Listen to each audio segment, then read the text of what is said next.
E quem não se lembra do épico Fúria de Titãs, hein? O nosso colunista Fábio Acorce se lembra bem e traz algumas curiosidades desse super filme no seu Pixelada.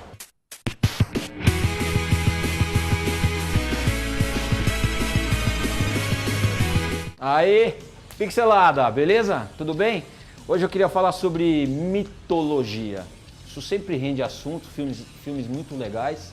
Então eu queria falar de um clássico, uma refilmagem, uma continuação e uma obra original.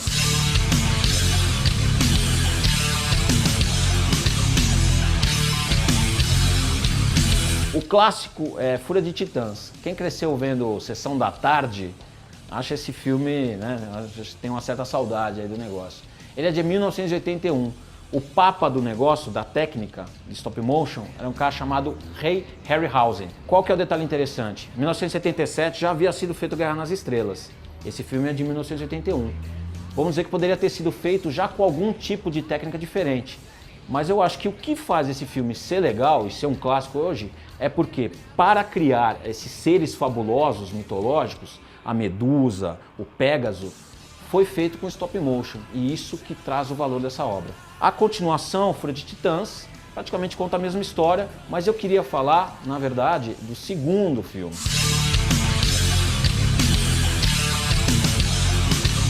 O que eu acho legal aqui é falar da opção desse tipo de história. Se no original, você, para criar os seres fantásticos, utilizou-se uma técnica stop motion, aqui, com os recursos de hoje, você adotou o máximo que poderia de computação gráfica para criar seres fantásticos. A gente tem uma sensação aí, uma relação de escala que é importante falar, e é isso que eu acho bacana nesse filme. O Cronos é um ser gigantesco, ele está incrustado numa montanha.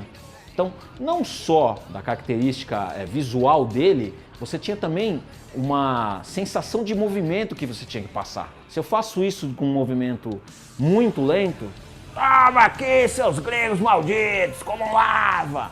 Aí eu consigo dar uma relação diferente de escala.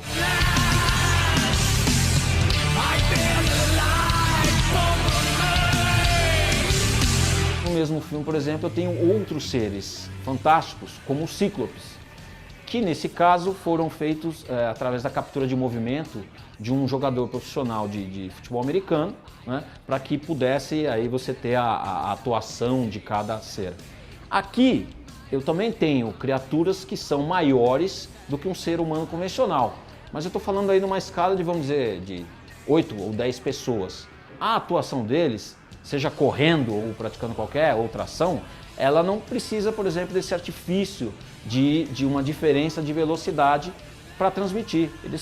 Eles têm a mesma representação que um ser humano normal. Isso que eu acho bacana de se entender, como determinadas partidos, não só da computação gráfica, mas também de recursos de filmagem, é que dão a característica completa de um personagem. E aqui eu entro na obra inédita, que é um filme chamado Os Imortais, onde o interessante é que a relação de escala e solução para você contar uma história de mitologia que muitas vezes já foi vista de várias formas, preferiu-se optar pelo seguinte: seres humanos, deuses, titãs ou outras criaturas, eles têm a mesma escala. O que foi feito é um universo tridimensional, um universo fantasioso para que fossem inseridos esses atores.